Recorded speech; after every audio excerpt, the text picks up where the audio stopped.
देखिए, पार्टी में लोग आते जाते रहते हैं। क्या पार्टी को आप लोगों के ऊपर से भरोसा बिल्कुल खत्म हो गया है? तो नए व्यक्ति को मैदान पर उतारा गया है, नए चेहरे को मौका दिया गया है। परिवार में लड़ाइयाँ होती है, लेकिन जब परिवार में लड़ाई होती है तो जैसे पानी गणेश जी ने बताया है कि दूसरों को लड़ने के लिए हम परिवार इकट्ठा हो जाएंगे। कि कहीं ना कहीं संतोष उपाध्याय जी यहाँ से पीछा छुड़ाने के लिए खल्लारी विधानसभा का प्रभार उन्होंने ले लिया। लोगों का जो आरोप है, ये बता रहा हूँ महोदय। नहीं, मैं तो बोल के आया था। आप मांगे थे? नहीं मांगे? नहीं, मैं बोल के आया था मैं इस पर चुनाव नहीं लड़ूंगा। वोकल टीवी जन मुद्दों को बेबाकी से उठाता आया है और वोकल टीवी को छत्तीसगढ़ के सभी जिला मुख्यालयों में अनुभवी संवाददाताओं की आवश्यकता है। हमसे जुड़ने के लिए इच्छुक व्यक्ति स्क्रीन पर दिए गए नंबर पर संपर्क करें। वोकल टीवी के लिए मैं रवि तिवारी। आज हम आपको एक ऐसे जन नेता से, एक ऐसे जनप्रतिनिधि से मिलवाने जा रहे हैं जिसने कॉलेज की राजनीति शुरू की और उनका सफर लगातार बढ़ता चला गया। विधायक तक उन्होंने टिकट दिया, मतलब विधायक तक वो बने। पंच से लेकर उनका विधायक तक का सफर कैसा रहा, तमाम मुद्दों को लेकर उनसे बातचीत करेंगे। अच्छा, सबसे पहला सवाल उपाध्याय जी, आपको वोकल टीवी में स्वागत है। धन्यवाद। अच्छा, थोड़ा सा अपनी राजनीतिक पृष्ठभूमि के विषय में हमारे दर्शकों को डिटेल में बताएंगे। देखिए, मैं राजीव में 79 में कॉलेज प्रेसिडेंट रहा, फिर 84 में पंच बन गया, 89 में सरपंच रहा, 2004 में 94 में जनपद अध्यक्ष रहा, 2004 में जिला पंचायत सभापति रहा और 2013 में विधायक तक जनता के प्रयास से मैं बना, उनके आशीर्वाद से। और आज भारतीय जनता पार्टी में जो निर्देश, जो आदेश पार्टी से मिल रहे हैं, तो लगातार काम कर रहा हूँ। आने वाले समय में भारतीय जनता पार्टी से रोहित साहू जी को टिकट मिली है और हम सब मिलकर हमारा प्रयास है कि रोहित साहू अत्यधिक मतों से जीते। 5 साल में कांग्रेस के भ्रष्टाचार उजागर हुए हैं। 36 घोषणाओं से जनता के क्षेत्र में 36 स्थिति बनी हुई, लोग त्राही कर रहे हैं। एक बहुत अच्छा सोचर है, भारतीय जनता पार्टी की सरकार बनेगी और वैभवशाली भारत की जो कल्पना हमने किया है वो साकार होगा। अच्छा उपाध्याय जी, कहीं ना कहीं जो रोहित साहू के टिकट की घोषणा होने के बाद जो पुराने कैंडिडेट थे, जो टिकट की मांग कर रहे थे, खुलकर उनके विरोध के स्वर नजर आने लगे हैं। कह रहे हैं कि जो व्यक्ति 2.5 साल पहले जोगी कांग्रेस से आया था, उस व्यक्ति को पार्टी ने मौका दे दिया।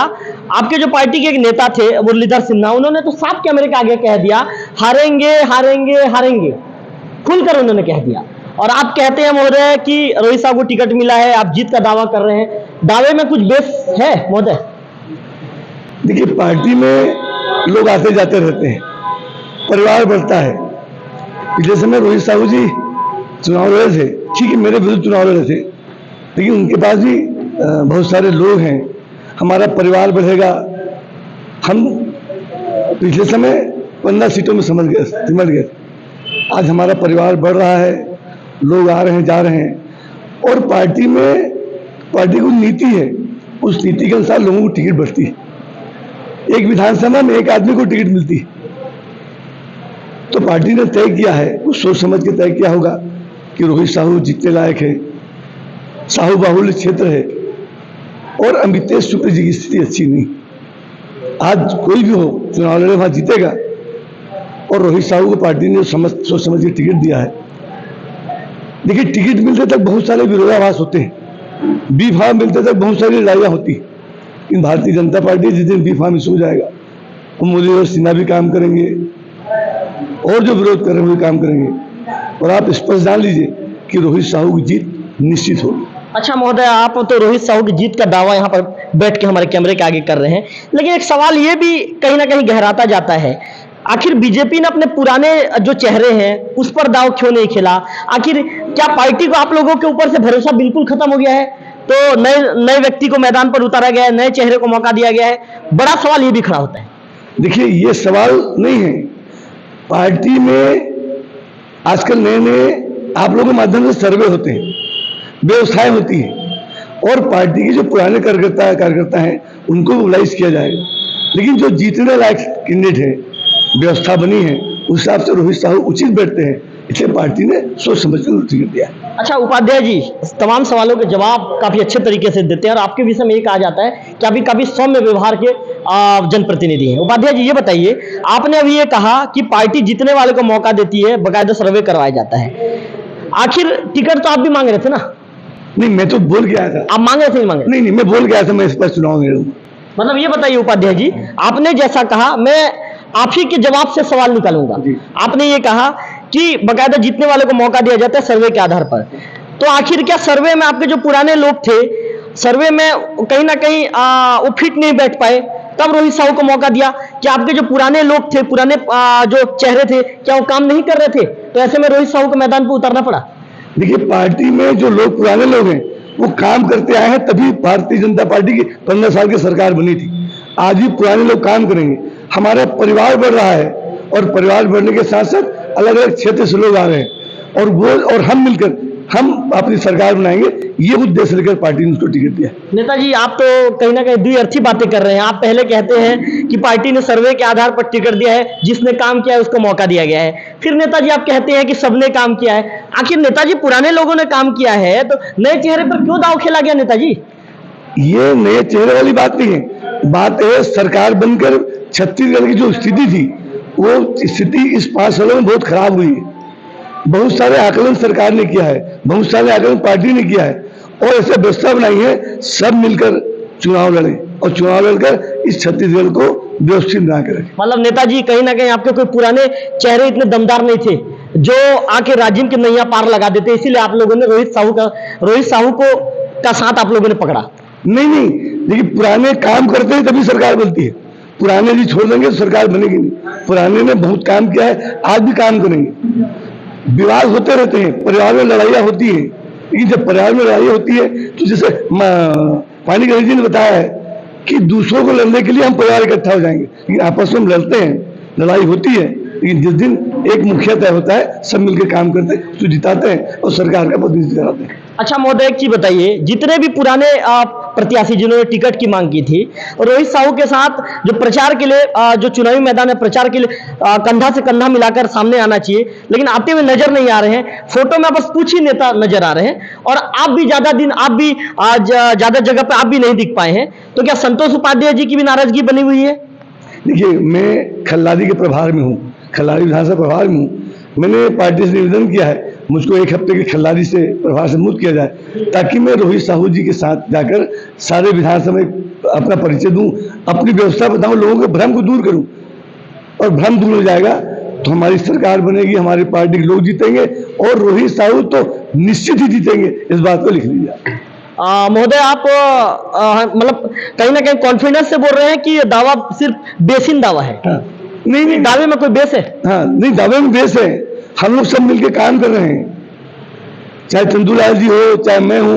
एक समय में आप देख लीजिए महोदय, कोई तो मैदान में आप नजर नहीं आ रहा है। महोदय, आप कहते हैं कि सब मिलकर काम कर रहे हैं, कोई तो रोहित साहू के साथ प्रचार में कोई नजर नहीं आ रहा है? नहीं, अभी तो लगातार रोहित साहू जनता के बीच में चल रहे हैं। आज जब से प्रचार हमारा प्रारंभ होगा, टिकट बी फॉर्म मिलने के बाद सारे लोग एक साथ चलेंगे, व्यवस्थाएं बनेगी और अमितेश के विरुद्ध में बहुत आक्रोश है पब्लिक में। वो जनप्रतिनिधि लायक है नहीं। ये रोहित साहू जी जिला पंचायत मेंबर रहे हैं, 2 बार सरपंच रहे हैं और पिछले समय चुनाव लड़के ठीक इन्होंने काम किया है। लोग लड़ते हैं, झगड़ते, कोई बहुत बड़ी समस्या नहीं है।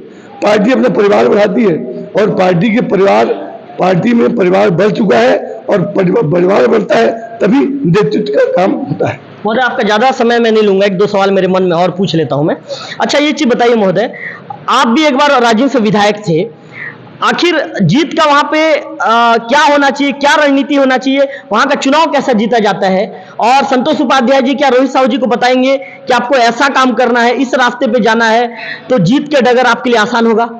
देखिए, पिछले समय कांग्रेस की घोषणा पत्र के कारण भ्रम की स्थिति बनी, लोग धोखा खा गए और धोखा खाने के बाद आज पछता रहे हैं।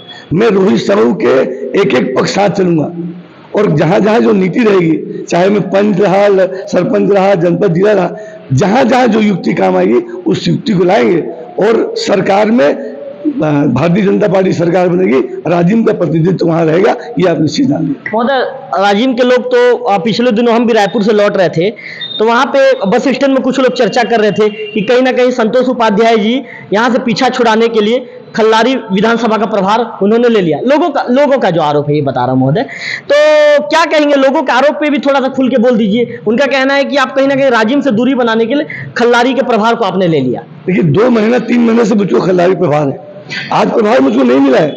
2-3 महीने से मैं काम कर रहा हूं और मैंने अभी 2 दिन पहले निवेदन किया है कि मुझको खल्लारी से मुक्त किया जाए ताकि मैं राजिम के जीत की स्थिति में अपना योगदान दे सकूं। तो उन्होंने आश्वस्त किया है और बहुत जल्दी मैं वहाँ से 1 हफ्ता 10 दिन में मुक्त होऊंगा, राजिम क्षेत्र में दौरा करूंगा, लोगों की जो भ्रम की स्थिति है वो समाप्त होगी और रोहित साहू जीत के आएंगे। अच्छा महोदय, एक सवाल का जवाब और दे दीजिए। राजिम में इस समय, इस बार के चुनाव में क्या मुद्दे होने चाहिए? जनता के बीच आप लोग किन बातों को लेकर जाएंगे और आखिर क्या कोशिश करेंगे कि जनता आपके पक्ष में मतदान करे? देखिए राजिम में कोई समस्या नहीं है, राजिम में विकास हमने क्या है, आने वाले विकास, राजिम में लोकल वोकल वाली बात है। राजिम का क्षेत्रीय आदमी चाहिए, राजिम में नेता खोजने में मुश्किल होता है। एक मैं रहा, एक चंद्रराज जी है, अब रोहित रहेंगे। राजिम में अमितेश जी को खोजना मुश्किल होता है। कोई किरवई में घर बना लिया है और मेरा परिवार है, बस उतने उनके पास प्रचार के शब्द, बाकी कोई प्रचार के उनके पास शब्द नहीं। तो आप भी उनको खोजते हैं? हाँ, लगता है खोजना पड़ता है। कभी कभी राजनीतिक क्षेत्र में काम करने के लिए, किसी जनता के काम करने के लिए, विधायक को काम करना है तो खोजना पड़ता है। महोदय, एक अंतिम सवाल, क्योंकि कहीं ना कहीं आप एक बड़े नेता हैं, राजिम में आपका बड़ा नाम है और आप एक बार विधायक भी बने थे, तो ये बताइए, जो अभी के जो आपके दोनों सीट हैं, बिंद्रानगर और राजिम, दोनों सीट में क्या रहेगी आप लोग की स्थिति? आप लोग दोनों सीट में अपने आप को किस स्थान पर देख रहे हैं? देखिए बिंद्रानगर तो हमेशा जीतती आई है, बिंद्रानगर पार्टी के लिए वरदान है यहाँ के कार्यकर्ता, और पिछले समय जो चूक हुई थी राजिम में, उस चूक को समाप्त करेंगे और दोनों जिला के दोनों पद, दोनों विधायक हमारे रहेंगे भारतीय जनता पार्टी। राजिम कितने हजार वोटों से निकाल रहे हैं? राजिम हम कम से कम 15,000 से जीतेंगे। 15,000। तो ये थे बीजेपी के पूर्व विधायक और राजिम के कद्दावर नेता संतोष उपाध्याय जी। इनका साफ तौर पर दावा है कि राजिम को इस बार हम 15,000 वोटों से निकाल रहे हैं। उन्होंने राजिम को लेकर पूरी तरह से जीत को लेकर वो आश्वस्त नजर आए। उनका कहना है कि राजिम इस बार बीजेपी का होगा। कैमरा पर्सन गंधर्व बेसरा के साथ रविकांत तिवारी, वोकल टीवी, देवभोग।